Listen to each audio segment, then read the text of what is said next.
Derrière les murs des prisons, un autre horizon s'ouvre à celles et ceux qui lisent. La lecture, pour quiconque, est non seulement un moyen d'enrichir son esprit, d'augmenter son vocabulaire, mais aussi et surtout de s'évader et de s'imaginer un autre futur.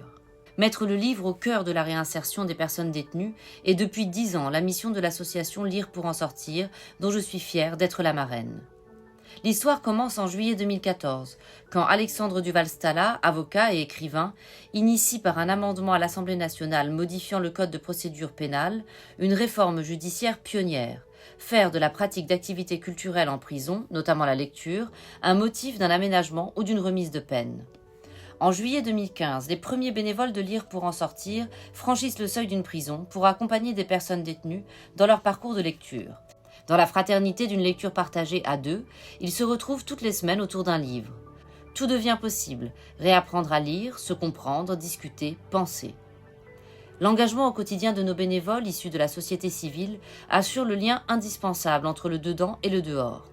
En 2021, un programme de lecture pour les enfants des personnes détenues est imaginé afin de resserrer les liens familiaux indispensables à leur réinsertion.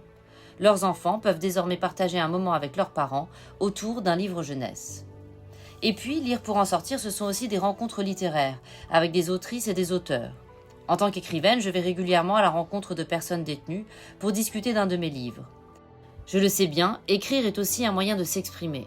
Jeux d'écriture, concours d'écriture, ateliers BD, grâce à ces activités, des femmes, des hommes, majeurs ou mineurs, détenus, apprennent à prendre conscience de leur potentiel et à façonner leur voix, à l'écrit mais aussi à l'oral. Maîtriser l'art de parler, c'est boucler la boucle des savoirs fondamentaux. En maîtrisant ces mots, chacun peut convaincre, échanger avec ses proches, prendre la parole en tout lieu, et aussi se défendre. Tout cela participe à reconstruire une confiance en soi, souvent abîmée. Enfin, Lire pour en sortir s'applique à faire vivre les bibliothèques des prisons. Non seulement en gérant les 7 bibliothèques de la prison de Paris-La Santé, mais aussi en alimentant, grâce à des dons de livres, les bibliothèques pénitentiaires des prisons partenaires.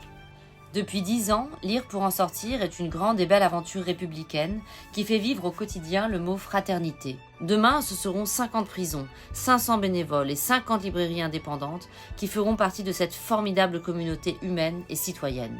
Les témoignages reçus montrent et démontrent chaque jour que les personnes détenues, par la reconquête d'elles-mêmes, à travers les mots, peuvent retrouver toute leur place dans notre société. Que de chemin parcouru en 10 années. Poursuivons ensemble cette belle aventure collective pour une société plus fraternelle, plus citoyenne et finalement plus heureuse.